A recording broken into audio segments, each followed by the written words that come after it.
In the snow-clad imperial capital of St. Petersburg, amid frozen rivers and icy winds, Empress Anna Ivanovna, the iron-fisted niece of Peter the Great, ruled Russia with unchecked authority. Her court was both feared and ridiculed across Europe for its decadent pageantry and chilling cruelty. Anna's ascent to power in 1730 was not one of popular acclaim but of strategic manipulation.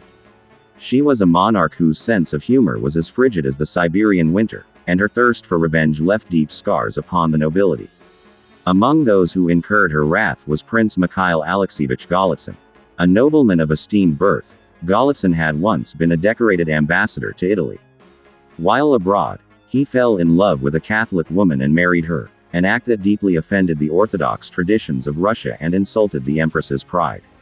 Even after his wife died and the prince returned home, Anna remembered his transgression. In her mind, Golitsyn's defiance required public humiliation, not by sword, nor prison, but by shame that would echo through history. The Empress's opportunity for retribution came during one of her grand feasts.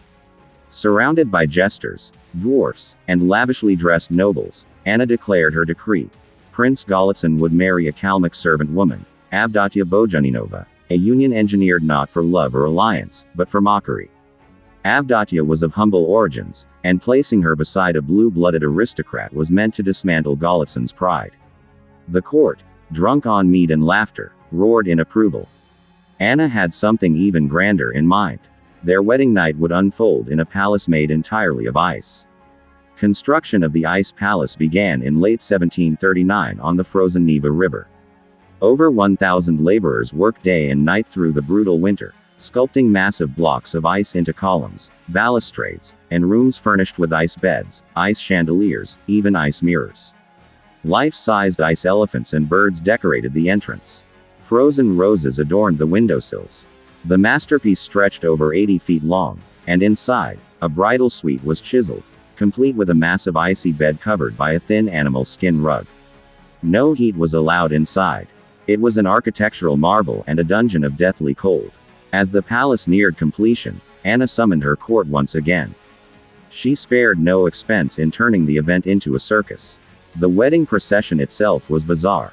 Golitsyn and Avdotya were paraded through the city in a cage mounted on an elephant-drawn sleigh, surrounded by jesters and costumed animals. The prince wore a clownish robe and paper crown, Avdotya a burlap wedding gown sprinkled with glitter. Citizens lined the snow-covered streets, watching the royal farce with curiosity and pity. Children laughed. Elders shook their heads.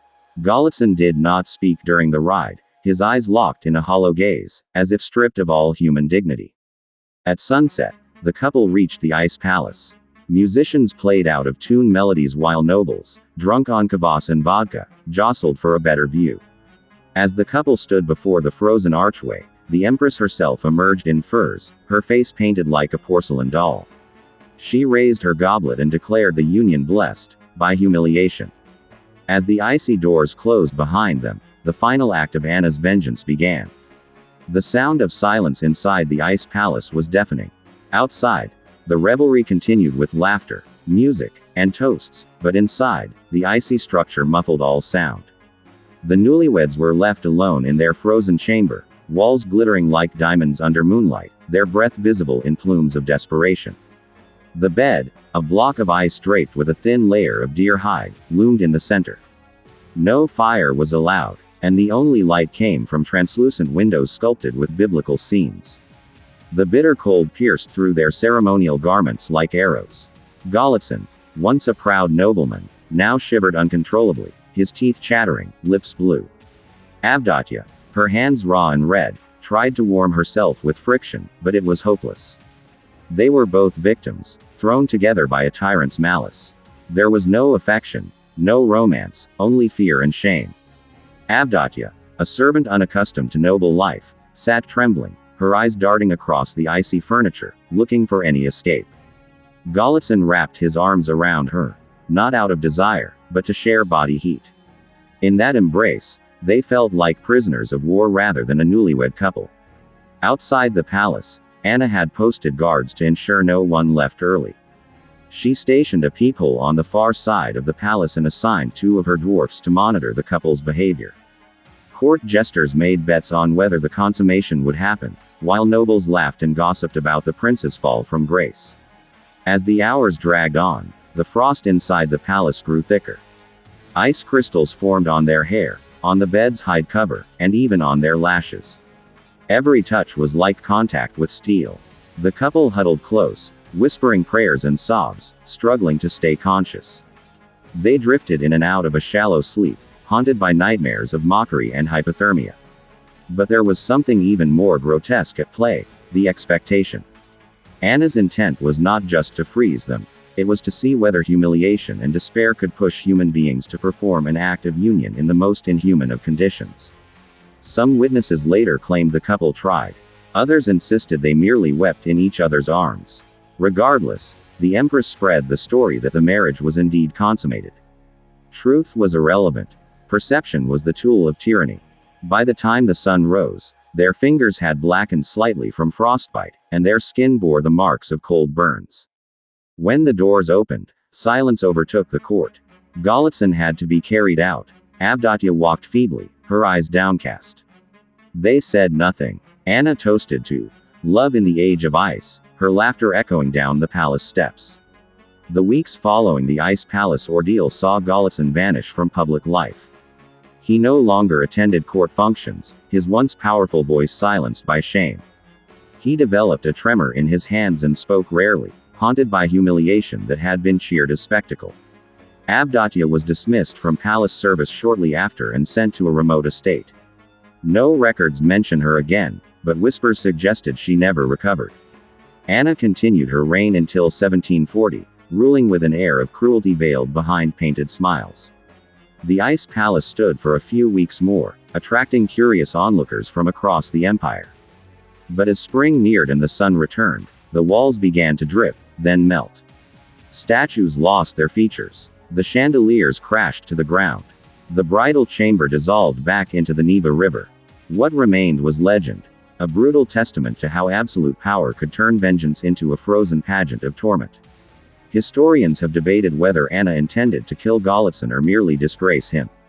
Either way, she achieved both spiritual and physical destruction. The Ice Palace became more than an architectural marvel. It became a symbol of unchecked monarchy, of how rulers could manipulate not just lives, but dignity itself. Modern Russia sometimes romanticizes the opulence of its imperial past, but the story of the Ice Palace reminds us of the frost beneath the gold. Behind each courtly dress and jeweled crown lurked a darkness, a willingness to freeze human souls for amusement. Today, reenactments of the Ice Palace exist in literature, art, and even winter festivals. But the true event remains a scar on Russia's conscience, a story of power, punishment, and pain, told in whispers through the centuries. Beyond the personal suffering of Golitsyn and Avdotya, the Ice Palace left an enduring psychological wound on the Russian nobility. It redefined the boundaries of royal authority. If a prince could be stripped of honor so publicly, who among the courtiers was safe? Fear replaced loyalty. Nobles bowed lower, whispered softer, and never dared to cross Empress Anna's path. This event also revealed how deeply theatrical cruelty had embedded itself in royal power. Anna's need for control extended beyond policy and war. It reached into the intimate lives of her subjects. By controlling marriage, love, and shame, she claimed dominion over the human soul. That set a precedent for future Russian rulers who used theater and punishment as tools of psychological domination. In Russian literature, the story became a recurring symbol. Writers like Pushkin and Gogol alluded to ice weddings and mocked aristocratic pretension. Later, under the Tsars and Soviets, the Ice Palace was invoked in political satire. It reminded intellectuals of the thin ice between spectacle and suffering, between power and madness. Today, the Ice Palace is recreated annually in St. Petersburg as part of a winter festival. Tourists walk through sculpted halls and marvel at frozen chandeliers. Few realize that behind the glittering frost lies a story of unimaginable cruelty, a honeymoon in hell, designed not for celebration, but for punishment. You've just witnessed one of the darkest punishments in history. But many more still lurk in the shadows. So if you dare, subscribe to Torture Vault, where every scream from the past still echoes.